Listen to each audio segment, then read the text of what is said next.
Haya, moja kwa moja kwenye kipenga cha michezo.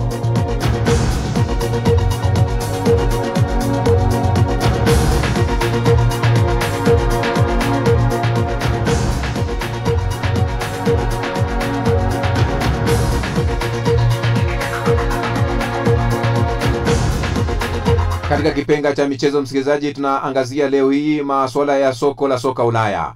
Manchester City, Manchester United na Arsenal wako mbioni kumsajili mshambuliaji wa Cameroon na Levante mwenye umri wa miaka 22 Karl Enter Eyong, ambaye anataka kutatua mustakabali wake wa Januari, huku Barcelona na Real Madrid pia wakimsaka.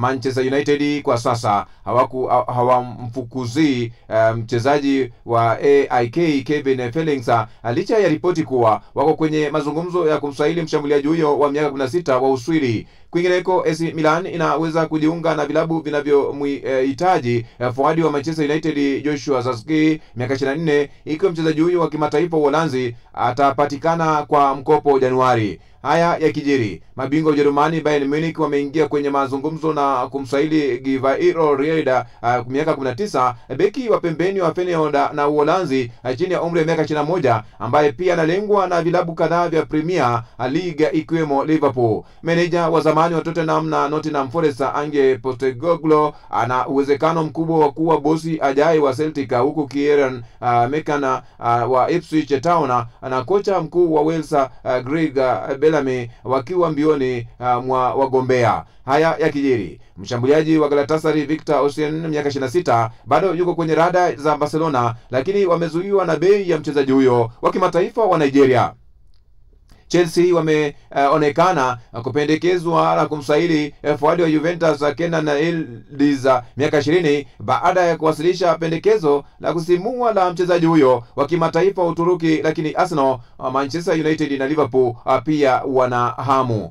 Haya yanaendelea ambapo Chelsea wanafanya juhudi kubwa kumsajili Joaquin Panisheli kutoka Strasbourg na ushiriki Ligi 1, lakini AC Milan pia wameonyesha nia ya kumnunua mshambuliaji huyo wa Argentina mwenye umri wa miaka 23. Beki wa Barcelona Eric Garcia amekubali masharti ya mkataba mpya wa Barcelona licha ya mchezaji huyo wa kimataifa wa Hispania mwenye umri wa miaka 24 kuvutia Chelsea Tottenham, ambapo wakati huo basi Tottenham wanafuata kumsajili mshambuliaji wa Juventus na Canada Jonathan David wakati wa dirisha dogo la usajili mwezi Januari, huku Bayern Munich pia wakimtaka mchezaji huyo mwenye umri wa miaka 25. Kwingineko, klabu ya Roma ina nia ya kumsajili mshambuliaji wa Uholanzi Joshua Zirkzee miaka 24 kutoka Manchester United mwezi Januari. Crystal Palace wanafikiria kumsajili mlinzi wa Manchester City na Uholanzi Nathan Ake miaka 30 msimu ujao. Haya yakijiri, ofa ligi ya Saudia kwa mshambuliaji wa Liverpool kutoka Misri Mohamed Salah miaka 33 bado ipo mezani. Tottenham wanafikiria kumsajili mshambuliaji wa West Ham na Uingereza Jarrod Bowen miaka 28. Fabio Cannavaro yuko tayari kufanya mazungumzo na Brentford kuhusu mustakabali wake, huku winga huyo wa Ureno miaka 23 akiwa mbioni kukihama klabu hicho mwezi Januari. Chelsea wana mpango wa kumtema meneja Enzo Maresca na badala yake kumsajili mkufunzi wa Bournemouth Andoni Iraola, na Lyon ambapo ina mpango wa kumsajili mshambuliaji wa Brazil Endrick miaka 19 kwa mkopo miezi 6 kutoka Real Madrid mwezi Januari. Haya yakijiri msikaji ni kwamba mshambuliaji wa Brazil Neymar anatarajia kusaini mkataba mpya wa muda mrefu na klabu ya Santos baada ya mchezaji huyo mwenye umri wa miaka 33 kuonyesha nia ya kurejea Ulaya kabla ya kombe la dunia mwaka ujao. Kwingineko, Celtic wana nia ya kumsaidi meneja wa klabu ya Braga Nick Hennen kama mrithi wa Brendan Rodgers. Haya ambapo hatimaye kocha wa zamani wa timu ya taifa ya Italia na Napoli Luciano Spalletti amekubali kuwa kocha mpya wa Juventus hadi Juni mwaka ujao.